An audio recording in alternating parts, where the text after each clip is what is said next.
Hej, mit navn er Stanko Logonja.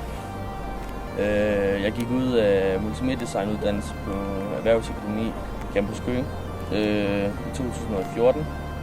Halvt år inden jeg stoppede på uddannelsen, så startede jeg med et virksomhed, som hedder Essel Production, som er et filmvirksomhed, hvor jeg laver videoproduktioner til andre virksomheder.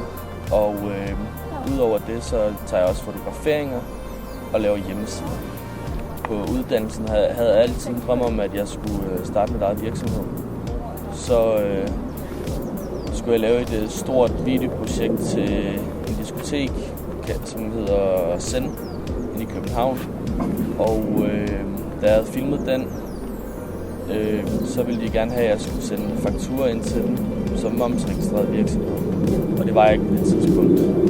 Så gik jeg ind på nettet, oprettede virksomhed, og halv time efter havde jeg mit moms-CVR-nummer, som jeg nu har haft i 2 år. Under uddannelsen, så skulle vi i praktik, og jeg valgte derfor at gøre en praktik hos mig selv i Essel Production, fordi at nu havde jeg startet eget virksomhed og ville fokusere 100% på at udvikle det. Og det har været meget lærerigt at få lov til at stå for det hele og være en del af alle processer i et virksomhed, som der nu er.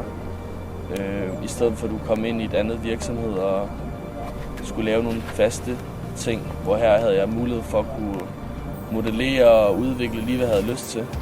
Så kan jeg da godt savne nogle gange, at jeg havde en chef, der lige kunne sige, kan du ikke lige gøre det, kan du ikke lige gøre det, fordi det har været rigtig svært. Så under iværksætterprocessen, så fik jeg hjælp af nogle personer til nogle meget vigtige ting, som den økonomiske del, hvor jeg havde min far indover, der forklarede mig, hvordan moms og skat og det hele fungerede, og jeg kunne bogholde, hvad jeg køber og sælger. Så det har været et kæmpe hjælp, i stedet for at skulle gøre det hele fra ny. Og så har jeg haft Linnea. Hun har hjulpet mig med, hvordan det fungerer med rettigheder angående, når du skal lave for kunder, og hvad du må, hvad du ikke må, og husk at skrive kontrakter, så du ikke bliver snydt i sidste ende.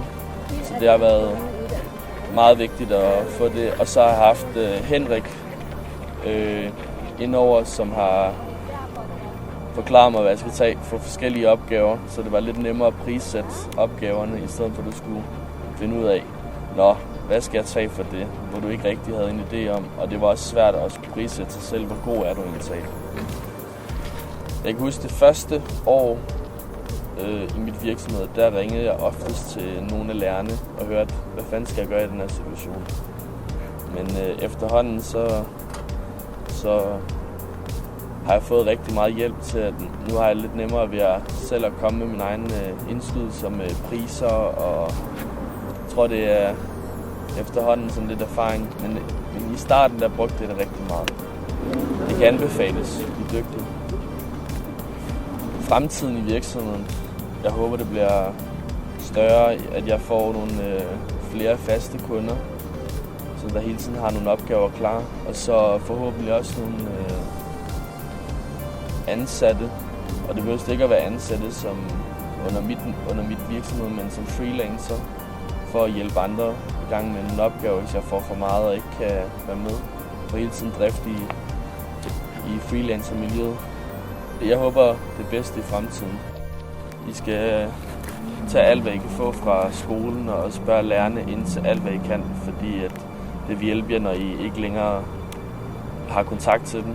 Selvfølgelig kan I altid ringe og høre. Det er de rigtig gode til. Men tag alt det, du kan få nu, og udnytte det. Og så den sidste ting, det er at tage chancen, gribe den og bare gøre det.